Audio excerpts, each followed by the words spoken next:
summertime adventures. It's getting a little bit cooler now this time of the year, and riding the Triumph Thruxton is a great experience, but it feels a little bit uncomfortable when the temperatures start to drop. There is no wind protection on this motorcycle, so you get the full blast of the cold air going over your body. But there is a solution for that, and it's a Dolphin Faring that Triumph makes, and it's one down there in that box, and I'll be unpacking that shortly and showing you how to prepare the motorcycle for the mounting of that fairing. So stay tuned and you'll see just how it's all done. Well, the first thing we have to do is unpack all the parts for the fairing, and then they came packed very nicely in this box. I've already unwrapped a little bit of them, but here's the subframe, and I put a little bit of that together also. There are some plugs that have to be put in, and also the headlight mounts with some grommets, and I did that already. And there's a whole bag full of extra hardware that comes with it, and it's all itemized, and you can see pretty easily where all the stuff goes. I'm going to lay it all out here so that we can get at it quickly. Wires for the extra wires for the extension on the directionals, and it did come with two other clip-on lowering bar holders, and basically they do lower the bars about maybe 3-4 inches. I'm not going to put those on because I really like the riding position on this bike right now, and I didn't want to go any lower, so those won't be put on. Well, the first thing we have to do is take the seat off and then release the tank from the mounts so we can get at the wiring down in there, and we'll get busy on that right now.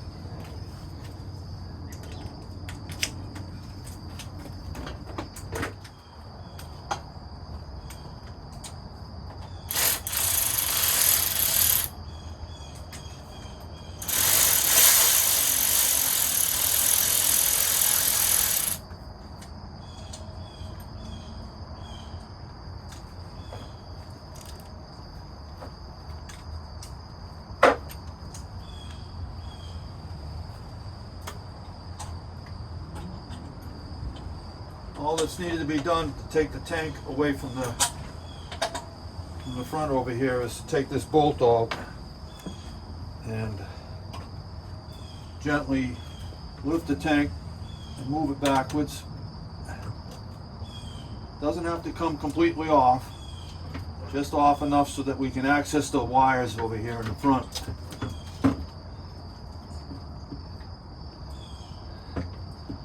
So that's why I put it up on the rear stand, so that the bike isn't leaned over, the tank won't move that way, it'll stay nice and stable.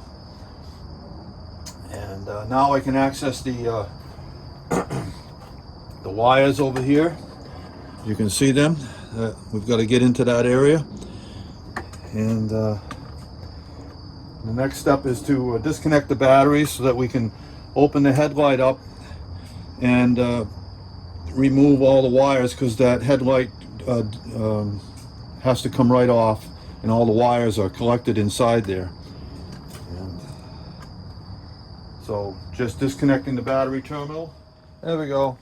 Now you can safely work on the wiring in the front headlight now that the battery's disconnected.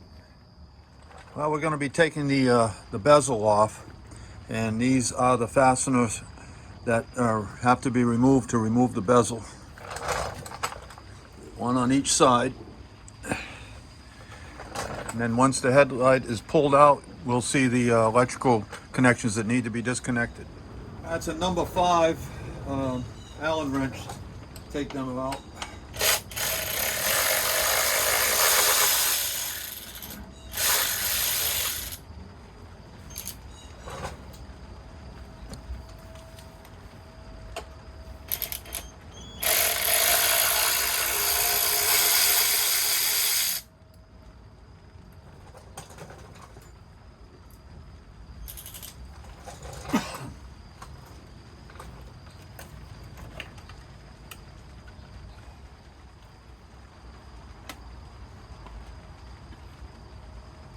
disconnect the wires to remove the headlight. There's a little pressure clip down here that has to be popped. You just push in on the tab and it comes right out. Now to remove the wire harness cover. Two little plastic screws that screw into plastic housing over here. Okay.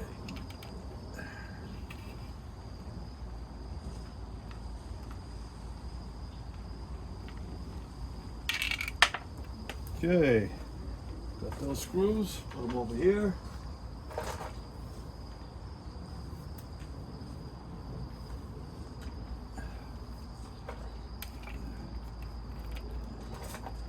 Now all these wires have to be unplugged. So I'm going to take a picture of how they look so that when it comes time to put them back together, we'll know exactly where they go. There we go.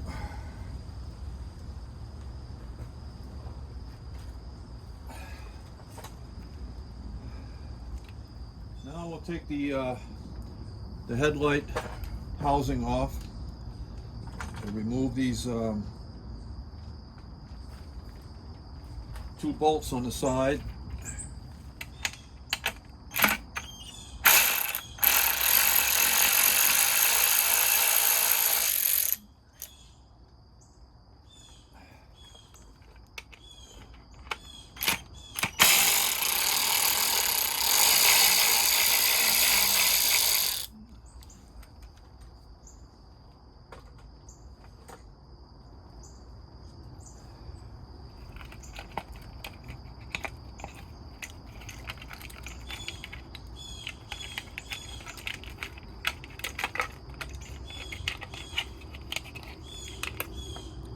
Okay, there it is. Headlight housing.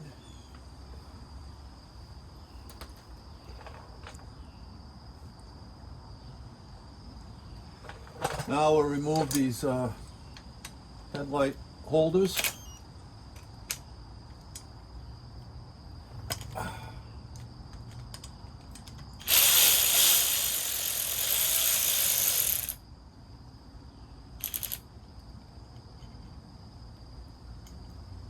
Careful not to lose the hardware. You may want to take the fairing off when the weather gets warmer. So hold on to all the hardware.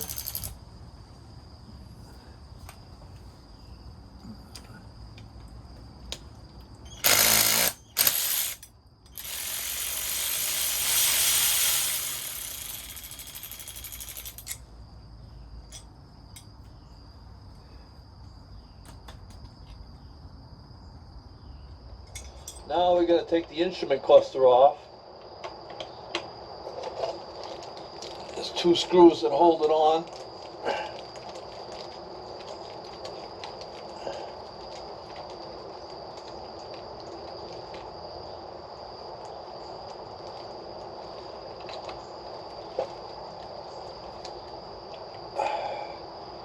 It's a torque screw on that one.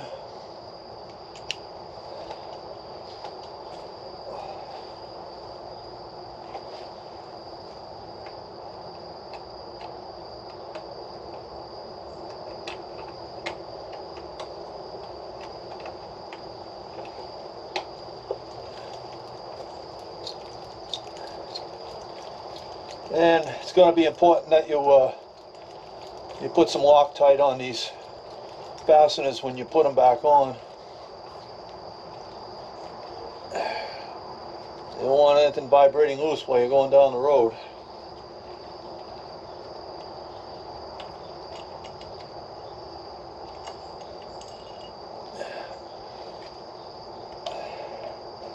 And there's the instrument cluster. So what we're going to do is put an adapter up in here and fasten these back up on.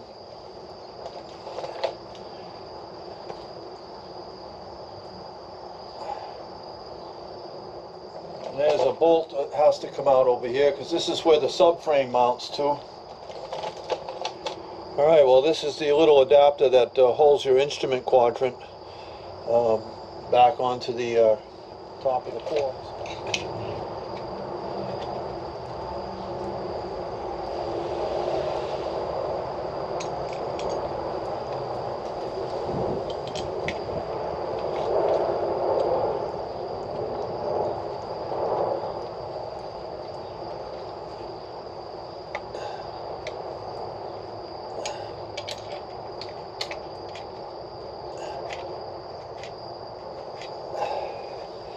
And that's how the instruments get put back on.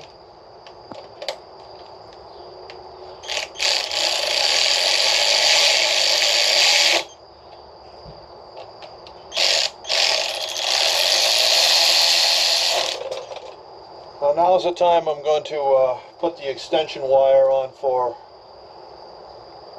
the directionals, matching up the wire, proper colors to the proper plugs. Well, now it's time to mount the subframe right up here. There's two fastening points right there, and they give you 2 bolts, self-locking nuts.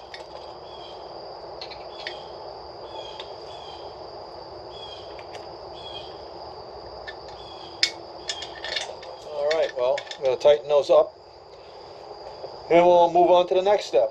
Okay, well, I've got the subframe mounted and all tightened up. Excuse me. Ran the wires up through here,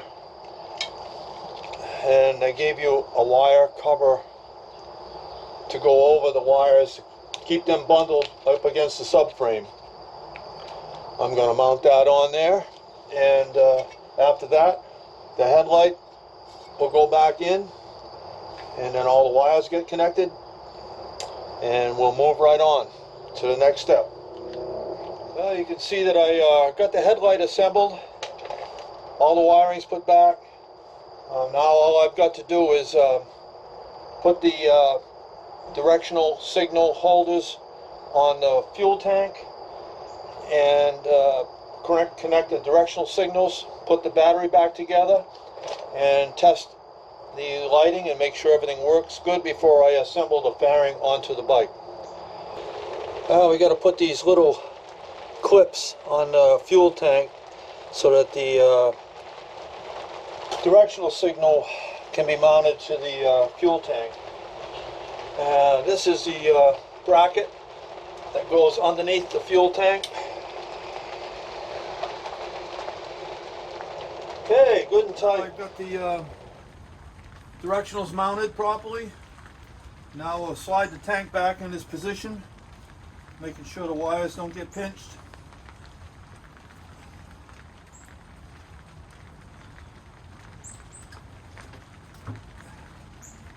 Gotta make sure that the tank goes on the proper mounts. It slides right on there.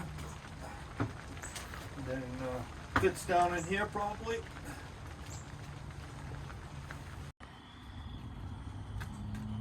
Be sure to read the description and look for a link that will direct you to accessory fitting instructions for the Triumph Thruxton. There you'll find a complete pictures and description on step-by-step procedures on installing this Dolphin Faring on your Thruxton RS.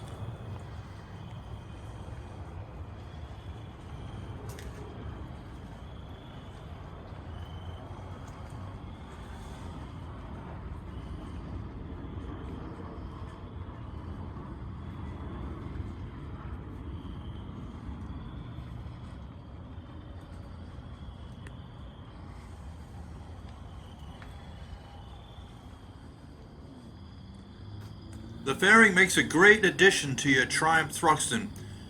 It looks like a true cafe racer with color matching fairing and sleek design.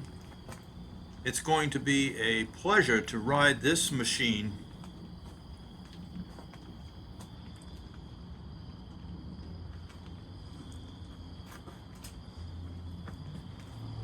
Finished the fairing, it's on the bike now, and as you can see,